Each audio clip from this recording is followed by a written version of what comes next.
Are we live, Nicholas? Probably not. I know, right? Yeah, Uh I'm dying, Nicholas. I know you I are. I I am dying. You're doing great Um though. you know what? I'm powering through. But Mm. if this happens to be my last day on earth, I need you to promise me something, Nicholas. What's that? All right. I need you to promise me that you will keep it 100 on the land, the sea, and the sky. That you'll pledge allegiance to your hand, your team, and your vibes. Ladies and gentlemen, boys and girls, listeners of all ages, TLDR Studios proudly presents to you the greatest, the strongest, the mightiest, the best goddamn podcasting team in all of creation. He is your everyday writer, comic book writer, Nick Fryer. I am your sickly but wonderful ass kicking backcracker, Dr. Joe. And together we are the TLDR Comic Book Club. Baby, did you get my reference, Nicholas? Did you know what lyrics I was quoting to start the program? I did not. I was really impressed though. I enjoyed it. It's "The Fate of Ophelia" by Taylor Swift, and Oh, I am all about it. This song slaps. oh, All about it. I oh. even I so there's a her newest album, Tales of something showgirl, something show. Mm, It's all my it's all it's been playing in my house lately. of course. And there's a TikTok trend where people have been making videos of their cats to the showgirl song because uh it says something about like her name is Kitty, something something pretty and Woody. And so I made a video for my daughter and she just thinks it's the greatest thing in the world. And Aw, I edited it to that song, like the TikTok trend. So that's uh awesome. Well done. Look at you, Dad I of the am Year. I am sick as shit, but Taylor Swift is alive and well in our household.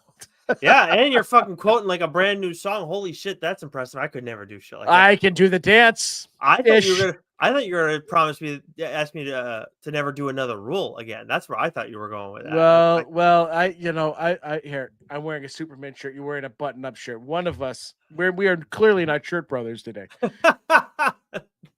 That's for damn sure. So I'm not going to ask you not to do any fucking rules because you can't even be a fucking shirt brothers. So when the day comes in which we are matching shirt brothers, then I will I, I will ask you not I to do think any rules. the only way we do that is if we wear one of two shirts, either our TLDR shirts or our Heroes Don't Do That shirts.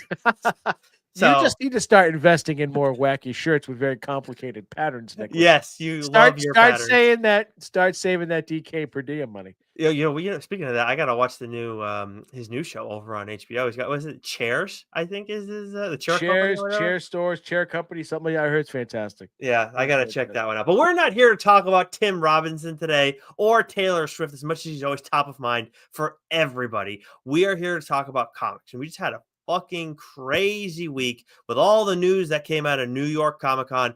And while Joe and I aren't going to break all of that down right now, we do have a breakdown that's going to be coming to you guys because we have a Friar Side Chat in which we're going to do that. We actually, this What's New episode is sandwiched between two Friar Side Chats. First, we just talked with Kieran Gillen about Die Loaded, which Joe and I got a chance to read it. And if you liked the first Die story, the first 20 issues, you're gonna like Die Loaded. Issue 1 was fucking awesome. We had a great. It's always fun talking to Kieran Joe, but like just there's so many different dynamics that I feel like we got to like without spoiling anything. We got like so many different dynamics that we got to dig into with him. Yeah, and a lot of chart talk. Yes. Charts and Not graphs. enough though, according to some of our listeners over on Blue Not Sky. enough. Not hey, That's and on us. this is no joke. I was literally debating in my head, like during that talk, like how could I work in a question about scatter plot graphs and pie charts? Like I know there's a joke in there somewhere. It's sort of like Banya's Ovaltine bit. But I couldn't fit it. I Oh, did. Jerry Gold. It told you. In all honesty, I did try and squeeze it in there, but no, like talking with Gary, we've had him on now 4 times. It's always a blast, and it's always so insightful. And Yeah. as I mentioned in that chat, like Die was one of the first books that like I really got into. Reading, month by month, floppy by floppy, and so like that book holds a certain special place in my heart. But if you've read Die, you're gonna absolutely love Die Loaded. If you've never read Die, you've got time to get your hands on the trades, and read issues 1 through 20 to get ready for Die Loaded. And I highly recommend doing so because that's a series that just fucking rips. Yep, it's an all-time series for us, and it's a de facto all-time series on hashtag Dork because we ranked that stuff with Rich Keefe and ended up coming in at number 4 on that list. And also, if you're a big fan of the Power Fantasy, we did talk about it on there as well. Joe is fully caught up on the Power Fantasy, and not a moment too soon, my friend. Oh man, man, man, man. So we talked about like there's certain books for me that I've just got to read in chunks, and that is one of them. And you'll hear it in the chat, just the love for that second arc. But holy cow, does the third one start off with a bang? Yeah, it's so fucking good. But now Oh, you understand why it was my again, I can't remember which award it was, but I think it was best new series or best I think it was best ongoing series. yeah. Because I absolutely love it. But on that note too with the chart stuff, I was kicking myself because afterwards I was like, I made a joke about like, charts and art, charts and graphs, drive art and whatever. And Kieran was like, well, they kind of do. And but I was like, what I realized later was that you can't spell chart without art. And I was like, motherfuck, I should have put It that in was there right somewhere. there. It Fuck. was right there. And then after this, on the Monday following this, not to timestamp things, but we're also going to have a Friar Side Chat with Zach Quaintance, who we've interacted with on the show a little bit over on Blue Sky, and he's a editor over on The Beat. He has his own Kickstarter campaign going right now, Macabre Valley. Depending on when you're listening to this, the campaign may be over, but you can still go and back that series. They have a late backer function. We're going to be putting that in the show notes following our Friar Side Chat with him, so you guys will be able to find it there. But had a great conversation with him about his horror comic series. We got a chance to look at that first issue, something he's going to be doing annually. Had a fun time reading that. But then we also talked to him about all the New York Comic Con news because he was at some of those panels in person. So we got a little bit of feel for the reaction for people that were there live, hearing all the fucking crazy news. And then we broke down a little bit of the stuff as well. So we had a great time talking with him. To that end, Joe, too, speaking of Kickstarters, there's another one you wanted to mention. Yeah, Sync is going strong, right? The Sync Halloween special, and I think this is John's and Alex's most successful one yet, which is saying something. Because all the previous Sync Kickstarters have all done very, very well, and this one is like surprisingly kick ass. So if you haven't already, head over to Kickstarter. Back both of these projects. If you're a horror fan, you're gonna love both. If you're a Sync fan, they've got a lot of goodies, a lot of awesome stretch goals, and a lot of stuff they're offering for the newest installment of Sync. So please make sure you check both those out. It helps all those creators out so much and allows them to keep pumping out content. Zach's got 4 issues planned for Macabre Valley. And so while issue 1 is fully funded and then some, as Nick said, you can still go and back it. And this will only help propel into issue 2, 3, and then 4. So go do that, people. Please, please, please, please, please.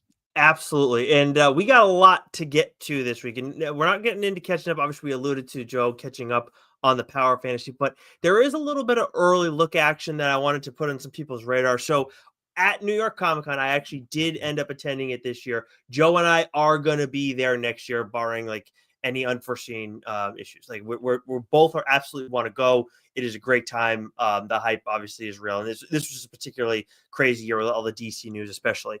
I don't know if we'd mentioned it on the show, but we ran into Brett Bean, who was the artist on I Hate Fairyland, went in the second volume of I Hate Fairyland. And we ran into him at Fan Expo Boston. He is doing a series now called Dork that's going to be coming out at Image Comics. I think it's going to be ongoing, at worst a limited series, but it's Dork spelled D''ORC.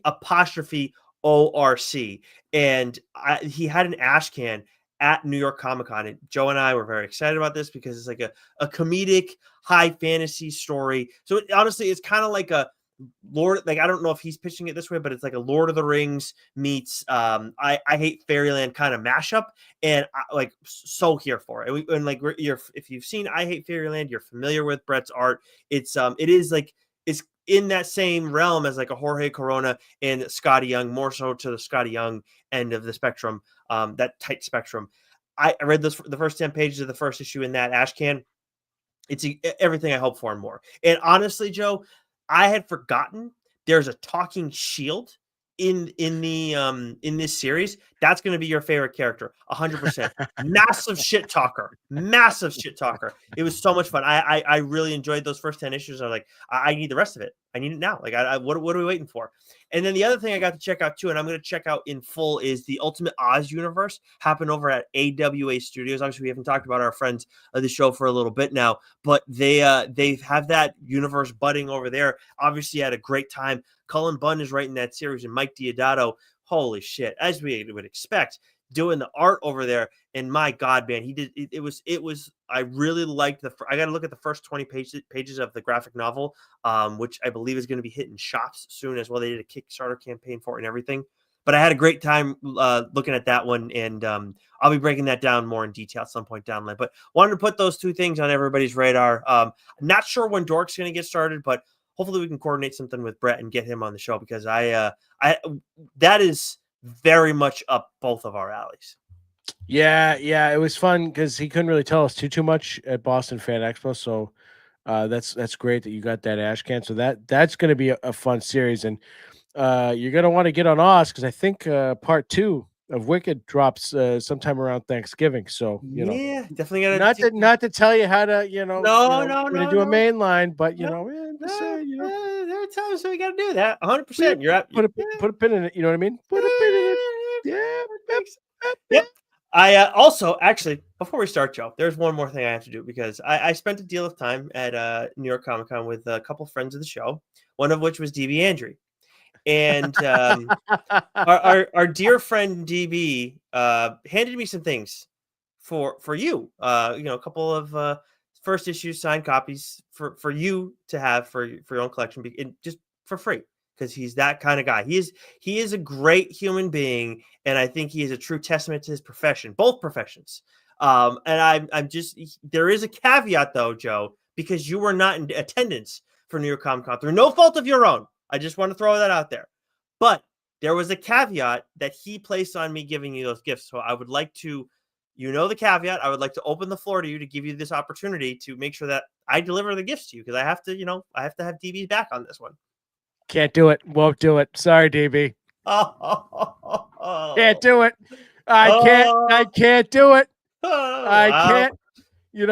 As a young Harry Potter would say, never. Can't do it. Yeah.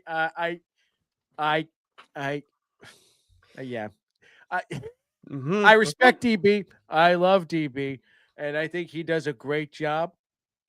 And I'm sure he does a stellar job at both writing comics and working with his patients. I will laud DB until the cows come home, but as a backcracker, I will never, ever, ever acquiesce to those demands. I just can't do it. So basically, Joe needed to say that physical therapists are better than chiropractors in order to get that gift. So he doesn't want DB's gift. So he may be a better physical therapist than I am a chiropractor. That's entirely possible. Ooh, that may be that he may accept that. Well, okay, we'll have to but as a whole, no, I can't. I just can't do it. We'll see.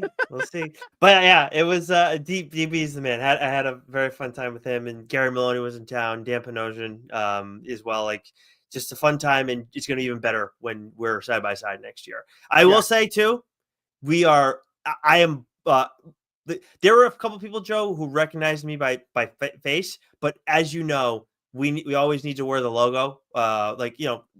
Superman, Batman, TLDR. Like logos that everybody remembers. I'll tell you what, every fucking person that I saw, some of them remember my face. Every one of them knew the fucking logo. Declan Shalvey didn't recognize my face. I was wearing a hat, but I had actually had my shirt buttoned up at that point. So then I showed him the logo, and he's like, Oh yeah, yeah, yeah. Your partner talks a lot about Thundercats, but not you though. So it's you. And I was like, well, that We'll comes be a joke, talking some man. Thundercats today, baby. Yep, 100%. Yeah, we got to fucking start talking about these books. My goodness, I'm getting ahead. I'm getting all over the place here. All right, what's new this week, Joe? Let's. I guess we can start off with Marvel. We tend to do that. All right. So books dropping from Marvel on October 4 or technically dropping on October 15th, 2025, the year of our year. We have The Amazing Spider-Man issue 14, Captain America issue 4, tremendous issue for my guy Chip from my Chip. One World Under Doom issue 8, The Incredible Hulk issue 30, Punisher Red Band issue 2, Benjamin Percy. God bless you. God bless you, sir, for just absolutely kicking ass right now and just writing some absolute just bloodbath comics over at Marvel. You are just God bless you, sir. By the way, Joe, you've said before that you think that Red Band was created because of Ben, right? You've said that. I think so. I 100% think so. He said that. He said that to me. He says, I think they may have created it because of me. So Yeah. God bless you, sir. Well done.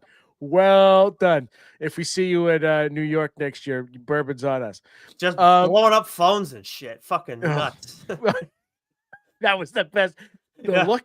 Yeah. Anyways, Godzilla Destroys the Marvel Universe, issue 4.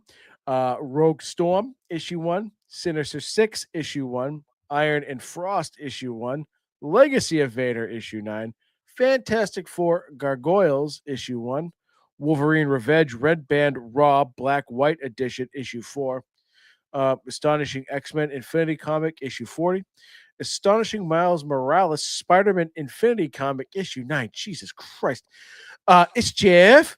Halloween Infinity Comic, issue 2. And then there's a number 1, Nicholas, that I said to you, read this before we go on the program today because it is excellent. It's a must-read issue. And now I've pontificated both with our guest Zach and other and multiple times on this program about my relationship with events. And at my advanced age, I sort of cherry pick. And so this is a book that I wasn't necessarily going to read, but I saw who was attached to it, and I'm like, well, I'm going to read this one. And that's Unbreakable X-Men issue 1, written by a friend of the show, Gail Simone. We haven't had her on yet. She's not an official friend of the show, but few have praised us like she has. Yes, right. And thank you very much for that. It got me a lot of street cred with some of my buddies that thought I was cool because you reposted us. So please, I need more street cred. And just absolute gorgeous art by Lucas Wernick, and that is Unbreakable X-Men issue 1. I think I mentioned that already. Yes, it's worth mentioning multiple times. Yeah. This is fucking outstanding. I saw the art for this a little while back. The tease of like a blind Gambit in like rogue attire, and I was like, I'm in. And then Gale's attachment, I'm like, I'm definitely in. Like, what the fuck is this shit? Yeah. Before I get into the story, I can't get over how beautiful the art was. This was like absolutely tremendous. There's some splash pages. There's some shots in this that absolutely, blew my mind. And there's even panels where it's something subtle like rain, but it was just done so, like, everything about it, every panel of this comic book is just tremendous. But it got me thinking afterwards. I'm like, I don't know if there's anyone that really gets the relationship between Rogue and Gambit better than Gail Simone. Like, you're absolutely right. I don't know. There's something there that I think a lot of writers have come close to, but with those two characters in particular, she understands just the pure essence of right. Talk about this with Chip and Daredevil. He understands the essence of Daredevil so well, and this issue was just wildly emotional. And the full circle that you get from the events that happened at the beginning of the book to Gambit's narration throughout, and then the end, it was just, this was an excellent first issue, and I'm glad that I read it, because like there's so much X-Men stuff. I really do just sort of pick and choose, and I solely read it because Gale was attached. So I'm very much glad I did. I think anyone that reads this is going to absolutely love it. And not just love the story, but also love the art. This was like start to finish. To me, an absolute perfect comic book. This right here is a great example of like this. If you like this shit, you need to be reading Uncanny X-Men because there's so much with Gambit and Rogue in that series that I'm just like, this is outstanding. And in the ending too, without getting into specifics, I've had two emotions that I don't feel like they're usually like I have these side by side, but on one end I'm like welling up a bit, and then on the other end I'm like I'm ready to run through a fucking wall. Let's go. Like Amen. that's how I felt like with that. Oh my god! And then you talked about Lucas Wernick's art, great action, but the biggest thing too because Lucas Wernick does the colors for this as well. Yep. The powers with these energy characters, like these energy mutants, we had a few of them in this. Of course, Gambit being one of them, really shined. Like that was some of the best stuff. There was like at least two pages that stand out, two panels that stand out in my head. One might have been a full page as well. But yeah, I had a lot of fun with this issue. I mean, there's also a lot of emotions in it, and like Yeah. what you said about Gail writing their relationship, that was legitimately the first thing I was like, it's another fucking example of how she has such great command of the relationship and both of the characters as individuals as well. Yeah. Yeah. It's vibrant. It's the best way to describe his art in this issue. It's vibrant. Mm-hmm. It's fucking awesome. Plain and Yep. simple. Absolutely. Unbreakable X-Men issue 1. And then if you like that and haven't been reading Uncanny X-Men by Gail Simone and generally David Marquez, but there are other artists in that series as well, definitely want to check that entire series out, which I've talked about on the show in detail previously as well. All right, from DC, not anything that we wanted to break down this week as much as DC absolutely kicked ass at New York Comic Con, but still plenty of titles that Joe and I have general interest in. Absolute Flash issue 8, Nightwing issue 131, Batman Superman World's Finest issue 44, Titans issue 28, Wonder Woman issue 26, The New Gods issue 11, Superman Unlimited issue 6, Catwoman issue 80. Low key just like continues to fucking chug along like it's nobody's business. Crypto, The Last Dog of Krypton issue 5, Justice League Red issue 3, DC Work in Progress, American Vampire issue 1. So I think a friend of the show, Rich Keefe, may want to pick up that sucker. What do we got from Boom, Joe? All right, from Boom, we have Power Rangers Prime issue 11, Hello Darkness, Our Old Friend issue 15, The War issue 3, that of course written by Garth Ennis, and What is then it a good book. for? Yeah, that's the original. That was Chotsky's original. Yeah, War. What is that beeping? Absolutely nothing. Huh. You said that to him? Yes, Seinfeld rabbit Lay's hole. the best. Yeah. But also from Boom Studios, we have a book that I absolutely love. And again, I've been on a fantasy bender, and that's The Last Witch, Blood and Betrayal, issue 4, written by Connor McCreary with art by V.V. Glass. I had read, The Last Witch. It came out a few years ago, and they've come back to it, and they've done an absolutely stellar job. I think the second arc is even better than the first. And this issue in particular was a real jaw dropper. There was a really significant, twist that sort of played on a cliffhanger from the last issue. So that carried over really well. And this issue was very emotional. It was very strong in how it made you feel, towards particular characters that previously you might have loved.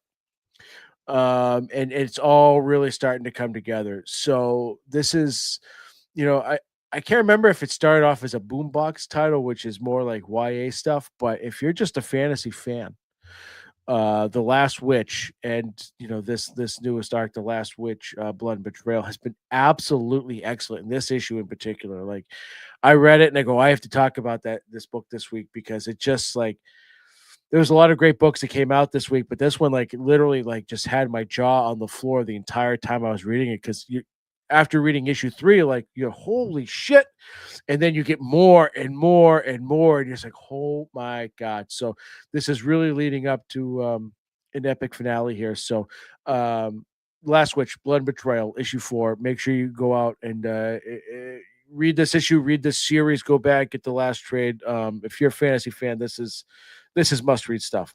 Hell yeah. That's awesome. I'd love to hear that. Moving over to Mad Cave. We got Flash Gordon issue 12, Racer X issue 2, which I know I didn't I trying to read there's a few number ones that came out this week and I Yeah. prioritized them and Racer X fell behind for me. So I'm excited to take my time reading it, but like, I want to fucking read that too. Mark Russell's having himself a week. Let's put it that way. Yes, he is. We'll get to him in a second. Gotcha Man issue 13. Don't forget your briefcase issue 4, which I am dreadfully behind on that series. Still going strong as far as you know. I didn't read this issue, but yeah, so far still going strong. Okay, good. And then we have, speaking of Mark Russell and Felix Ruiz. We have that was. I'm having a tough time with fucking easy names. Which one of us is sick today? Yeah. Jesus, I don't fucking know. But Felix Ruiz is the artist with Mark Russell writing on Terabytes issue 1. This is a horror tech anthology series over at Mad Cave Studios. Mark actually, I think, mentioned it to me. I thought it was going to be farther down the line, and I guess I just missed it. But when we were at New York Comic Con, but again, like anytime we're seeing Mark doing anything, Joe and I are going to be checking it out because he just does such a great job, especially with social commentary. And as he kicks off this series, he's focusing on a billionaire, and in this case, this individual is marketing a new tool. This is kind of like Steve Jobs style sort of thing.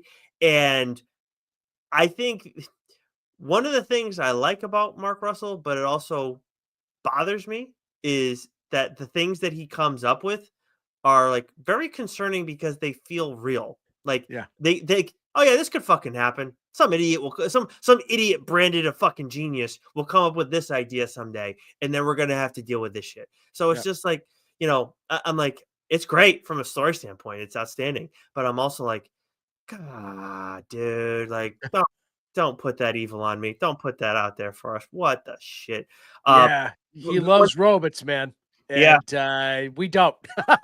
Yep, 100%. But again, like just another great deconstruction of billionaires taking a different, going through a different lens here. But if you like, Mark's stuff that he's been doing over at Mad Cave and he did stuff at AWA where he's really digging in on that sort of shit, you're gonna like this series as well. Well, there's no one better at satire and no one better at, sort of, social commentary without sort of like beating you over the head with it than Mark Russell. Mm-hmm. Right? Because it's all very poignant. It's all very like it's subtle. The way he mixes in his humor is funny but terrifying at the same time. And that's what you get in this issue, right? There's like this whole sort of gamut of emotions that you go through, and you just go, as you're saying, like, fuck. This is how Skynet starts. This is what brings the Terminators. Yeah, it Mark's all over it. Yep, 100%. Yeah, I hope he's not. I hope those people aren't reading these series. I want these series to all do well. I just hope that you're not giving the wrong people ideas. That's my only concern. All right, take us through Dark Horse and some of this other stuff, Joe. Okay, so from Dark Horse, we have Dungeons and Dragons, The Fallbacks, issue 1. Again, speaking of fantasy stuff, I had every intention of reading this. I have COVID. I'll be home for a little bit. I will be reading this in the next day or two. So I've been enjoying that. I recently got a new Kindle, and I grabbed a couple of old fantasy books I read when I was a kid, and I've been starting to read those novels again. So when I say I'm in the thick of it with fantasy stories, I'm in the fucking thick of it, baby. Nice. We have The Adventures of Lumen N, issue 12, and then I'll take us through Oni as well. We have Catacomb of Torment, issue 4, Wild West Cowboys, Boys of Moo Mesa, issue 2, and then there's a number 1, Nicholas, that you would like to discuss. Yeah, Yuletide issue 1. This is written by George Northey with art by Rachel Aragno. This is if you're looking something for if you're looking for something with a Goonie vibe, you definitely want to check out Yuletide issue 1. Yep, 100%. It's got like this has a little bit more of a horror adjacent vibe than the Goonies necessarily did, but obviously, like, that's in that general ballpark and everything. But this is set in the fictional town of Christmas, Pennsylvania, and our main character is this kid who is like the resident like anti Christmas commercialism individual. So like he's like at the center of controversy. You're muted, Joe. I said, boo that fucking kid. So yeah, that's pretty much how everybody else feels about him. And then so he's at the center of it all. But all the while we have some others kind of start entering the mix. Some of them are very questionable that present like very interesting potential moving forward. And then of course, like there is a darkness at the center of all this. This is like a horror Christmas story. But again, like it's more horror adjacent than straight up horror, but there's some like creepy looking individuals in this story for sure. I think that this is one that if you like horror, but you want something that's like not at fucking like, they're not ripping the knob off, you should be checking out Yuletide. Phrasing. Yeah, I'll be reading this for sure. What the fuck? What's the phrasing there? What are you talking about? Yeah. You know what? Don't tell me. I don't want to know. Generally, I'm the one that wants to go through and make sure I get to all the number ones each week. I'm glad you beat me to the punch because that was definitely one that I wasn't sure of. I hadn't read the synopsis. I just Yuletide. I go, that's judging a book by its title, not necessarily by its cover. If you saw the cover, you would have fucking read that shit. Yeah. So I'm gonna go check that one out for sure because I was trying to get my daughter to watch Goonies the other day, and we got about halfway through, and my wife was like, "I don't know. Do you think it's gonna be a little too scary?" Like, because we hadn't gotten to Sloth yet, and so that planted the seed in Violet's mind. So she's like, "Oh, I don't want to watch that." I was like, "Come on." She would have been fine. So I'm gonna try Goonies again because I absolutely fucking love Goonies. Yeah, it's just One-Eyed Willie. That's all you gotta worry about. Yeah. The amount of times that Sean Astin says One-Eyed Willie in that movie, like there's probably a drinking game to be made. Like I know it's you'd be verschnickered within 40 minutes of that movie. Because Lauren and I think we watched it. I think it was earlier this year. I think it was before, like a little bit before we moved, and I was like, great time and everything, obviously. But I was like, God, he says One-Eyed Willie a fuck ton. He does. Yeah. Anyways, moving on. I'm going to take us through a couple here, Joe. We got Distillery. We got Endeavor, issue 1 by Stephanie Phillips and Mark Lamming. We don't get review copies from Distillery, so we can't break that down. From AWA Studios, we got They Chose Violence, issue 5. They had a great New York Comic Con. They were very busy over at AWA Studios. And then from Dynamite, we got Fire and Ice, issue 4, DuckTales, issue 7, The Blue Falcon and Dynamite, issue 2, Red Sonja Reborn, or just Sonja Reborn. Do you know? I think it's right. It might have been Sonja. It's right. It's a Red Sonja book. I want to check this one out too because I think I remember hearing the premise about that. You didn't call dibs on this, did you? No. It's I've read it, but I did not call dibs. No. Okay, cool. The Herculoids, issue 9, Darkwing Duck, issue 6, Vampirella Armageddon, issue 4, Zootopia, issue 6, Die! Exclamation point, Namite, Blood Red, issue 1, and then some little ditty called Thundercats that I guess some guy Declan Shalvey writes. Hey, Drew Moss, we're great. Declan, you know what? I get it. We're fighting now. Declan's my guy. Apparently. Declan is my guy. So is it Drew. He doesn't know the fucking dibs shit. Like, what do you want me to do? Like, Joe hasn't talked about it on the show. Like, my hands are tied. Were you ever going to read Thundercats? I told you to. Admittedly, I encouraged you to take dibs on it because I felt like that would be a good one for the show. But at the same time, I do intend on reading it. I'm not going to not read it. Like that's a great team and stuff.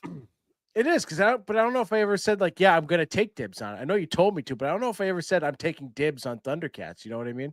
Okay, you're just siding with Declan now at this point. But no, you're not. You're not wrong. What you're saying is not factually incorrect.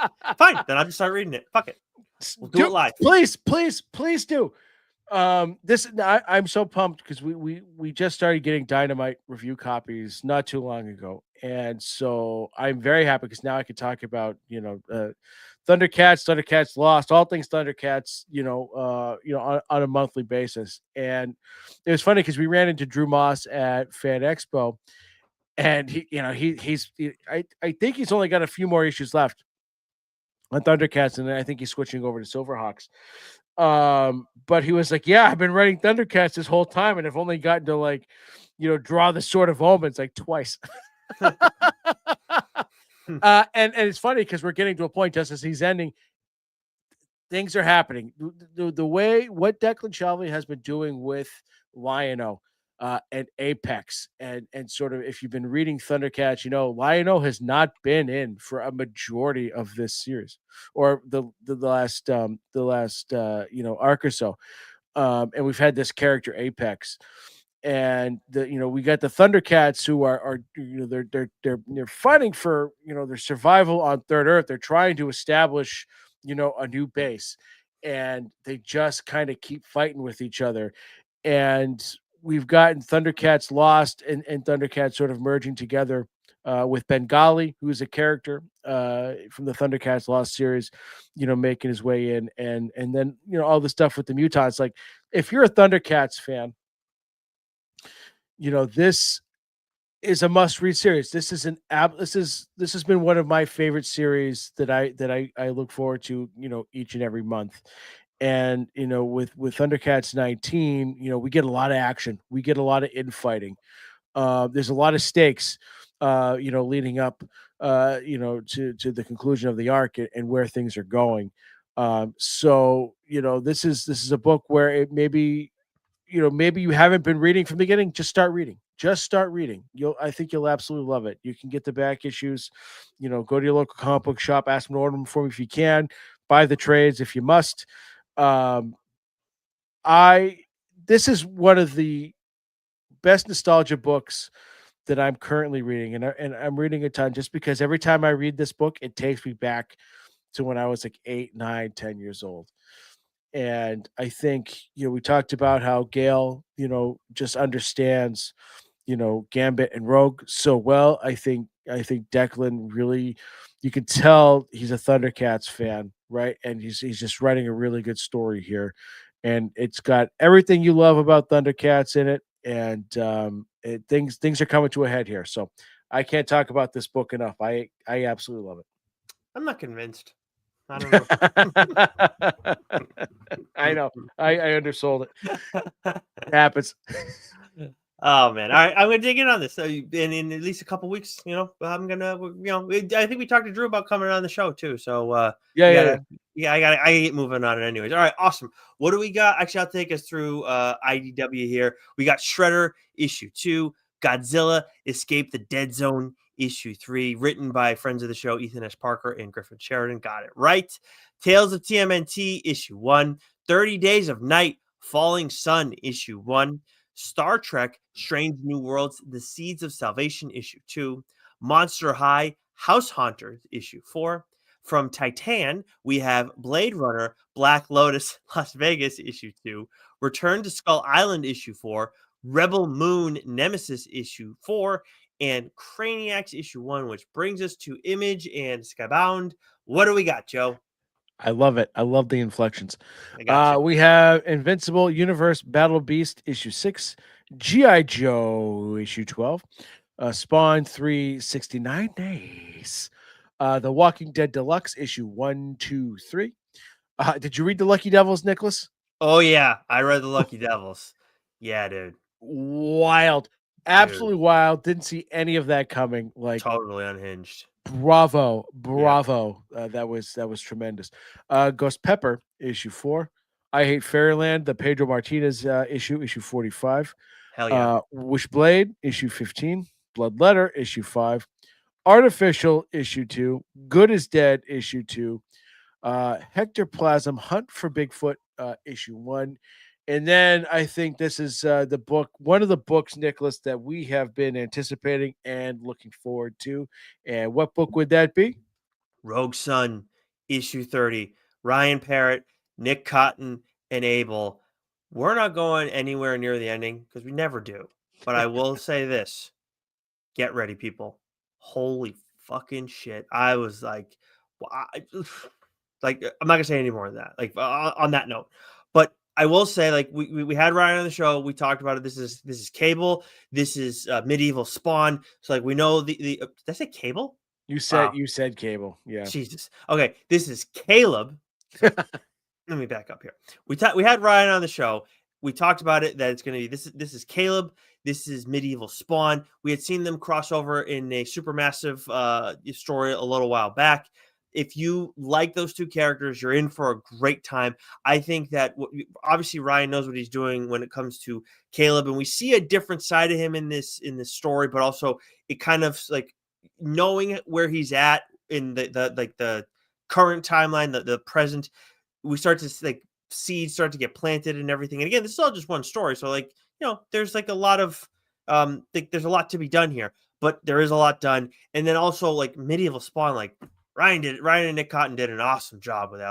Like a character that neither of them have worked with before. I was like, you guys, like the dynamic, everything was going really strong here. And of course, like Abel always brings it with the action and the character designs and just maximizes on every fucking inch of the story. Well, and so that's the thing that works, right? Is that medieval Spawn, I think, is the perfect Spawn for this, right? Because he just fits. He fits the lore. He fits the aesthetic. Abel does a tremendous job. I mean, Abel must have been chomping at the bit, right, Yeah, I to would think do so. this. And it just everything about it's right. And it fits from a storytelling perspective. It fits. It doesn't feel out of place. From an art standpoint, like I said, the aesthetics are perfect. So this was an excellent one shot. Great storytelling in the Rogue Sun universe, in the Massiverse universe. And again, I think any Massiverse fan is gonna love this issue. Yep. Any Rogue Sun fan is gonna love this issue. Yep. And honestly, if you like Spawn stuff, I know we haven't been talking about Spawn on here as much for a little bit now, but it's something that's very much accessible for you. If you've been like, I'd love some 100%. more medieval Spawn shit. All right, that's gonna do it for us this week. We had a ton to get to, and we have another Friar Side Chat coming your way. And reminder, because we didn't say it off the top, if you're watching us on one of our streams right now, or you find us on social media, whatever, make sure you subscribe to one of our audio channels, because that's the only place you're going to find our Friar Side Chats. If you subscribe to YouTube, great. If you don't already, please do. But you find our Friar Side Chats on our audio channels. That's Spotify, Apple Podcasts, Amazon Music, Audible, all those places. Subscribe to one of those channels. That's where you can listen to our conversations with creators across the industry. So if you're wondering, where's this Kieran chat? Where's this Zach chat going to be coming? Go subscribe to our audio channel. It's going to be there. And if you subscribe, it's delivered right to your listening device. And make sure while you're there, please leave a 5-star rating and review. Otherwise, you're going to learn the real meaning of Tenacious Doc. And tell a fellow comic book reader, please. Helps the show out a ton. We appreciate it greatly. Joe, until... Keep reading, baby.